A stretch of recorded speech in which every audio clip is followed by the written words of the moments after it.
So we are back with another episode of Totally Not Upcoming Mods, otherwise known as 5 cool mods that came out in the past week. More or less what I'm going to be showing you in this video are what are the 5 best mods to have come out over the past 7 days. I can assure you by saying this will actually be the last time I release this series, or at least for the foreseeable future. Next Sunday I do intend to upload episode 100 of Fallout 4 Mods Weekly, and I think it should be a pretty special episode. Either way, with that being said, you can find links to everything I'm about to show you in the description down below, and we'll just jump into the regular video.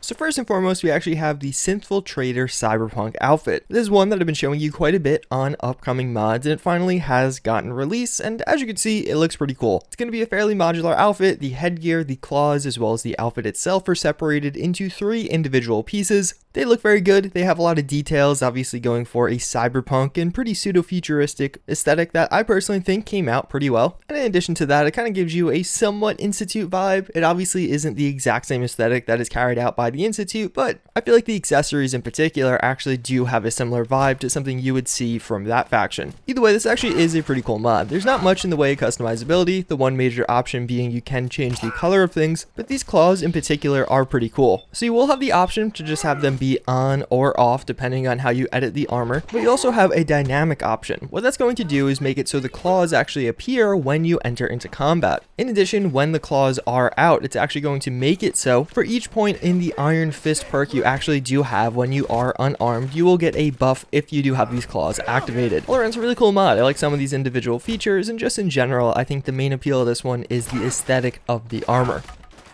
So you played through Nuka World, you got enough of those star things to actually get your big reward at the end, the glowing Quantum Exo-1 power armor. It has an interesting design on it. Some people love it, other people hate it, but you know what? It just didn't feel special enough or even really mimic the effect of regular Nuka-Cola Quantum. What it was missing was lights. As you can see, glowing Quantum Exo-1 power armor is going to fix that. It's going to make it so now after installing this mod, your fancy Quantum power armor is actually going to illuminate on certain parts of it. I actually really like the effect that this has. Like, I think the armor itself looks pretty cool to begin with, but in the nighttime or even just when it's dim, having all these little lights or like LED style things on it makes it stand out considerably compared to a lot of the other power armor options in Fallout 4. It makes it feel all that more special and rewarding when you actually do get it in Nuka World. Then we actually do have our port report of the week, and that's going to be Power Armor Voiced Operating System, or PAVOS. This is a mod that I actually showed you last time, and more or less it's going to give you sounds as you enter and exit Power Armor now, like the Power Armor has its own AI. Obviously it's sound, so I'll play a few of them for you in the background. For now. Welcome back.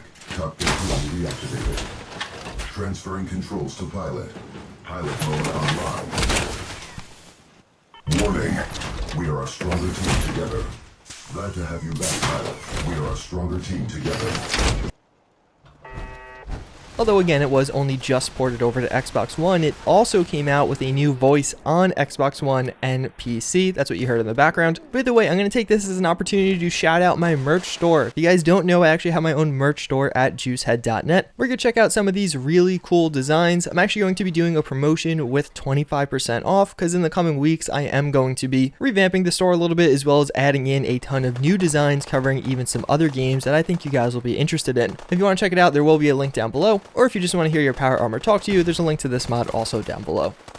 Alright, so I'm not going to say I had a role in getting the Elysium AK released, but we got an image of it. We didn't hear anything for many months. I made a video talking about some really cool unreleased mods. A few weeks after that, we got another image of it. A few months after that, we got the actual release of that mod. I'm just saying, there might be some kind of correlation or something there. Either way, yes, we did get the release of the Elysium AK. This, of course, being from the Elysium movie that came out a few years ago now. So in-game, this is actually going to be a super simple piece of equipment. There's very little customization options. The only things you could actually change on this are going to be the different receivers, so you could have it do different amounts of damage or be armor piercing. And in addition, you could actually give it one kind of infusion, so whether that be fire damage or plasma damage as I'm using in the background. All around, I really love the way this looks. I think the animations, just the all-around aesthetic of this equipment, it all comes together to create something that, even though it's super simple and doesn't really take advantage of Fallout 4's customization system, is still a ton of fun to use. Those custom animations, custom sounds, and of course the model and textures itself come together to create a really fun package, and something that I think is going to be great to personally use in your game. It actually has a short quest to get it. Maybe hand it over to a companion or use it yourself, and I think you're going to have a lot of fun with it.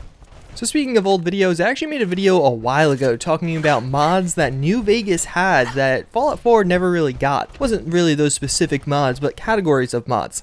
One such category was actually Claws, and as you could probably tell by the title of this video, we finally got a new mod combining two of the creatures in Fallout 4. This is going to be combining Death Claws with Sting Wings to give you Deathwings. So these things are a bit faster, a bit stronger, and actually allied with other Stingwings, so they won't attack them. Personally, I really like these. There's actually a few different variants of these, as with normal Deathclaws. One of these will actually have a poison effect that you're kind of seeing in the background. So when it actually comes into contact with you, even though this one has lower health, it will poison you as a result. Some of the other ones don't actually do that, and all around, I just think it looks pretty cool. There are so few mods adding in new NPCs into Fallout 4. I can only think of a few off the top of my head, and I think this is a great addition to the game. It's very lore friendly, it kind of makes sense for it to appear in the game, and these things are nightmares to deal with. They are fast, and of course, like all Deathclaws on survival, it'll pretty much just one-shot you. That's pretty much going to wrap it up for this video. If you guys enjoyed this, you can subscribe. I will have more videos like this coming over the coming weeks, as well as Mods Weekly episode 100, which should be pretty cool. Instead of a psych fun fact today, I actually have something pretty interesting to share. A few days ago, I actually uploaded a video talking about how on their Facebook page, there is some suggestion that Fallout New California may be getting some kind of release for their 5-year anniversary. There's actually some guy today that commented clickbait on that video. I got a notification about it on my phone, so I clicked on it, responded to him saying, no, this is definitely not clickbait.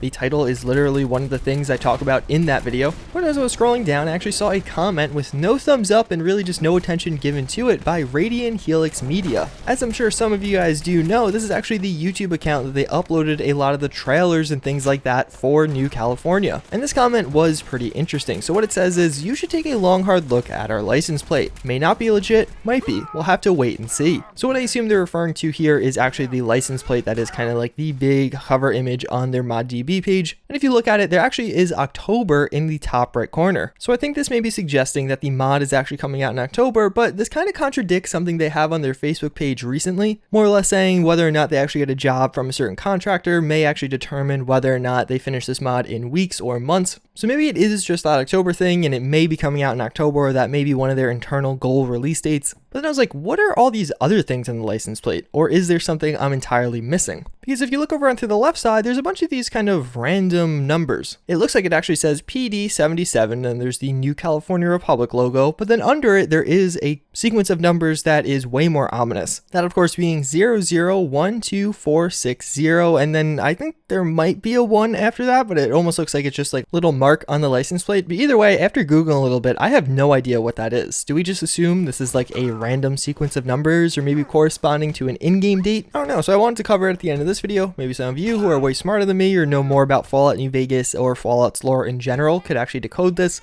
I found it really interesting. I'll be reading through the comments to see if anybody comes up with anything. But either way, it's pretty much going to wrap it up for this video. As always, again, I thank you all for watching. Hopefully you enjoyed, and I hope to see you all next time. Later.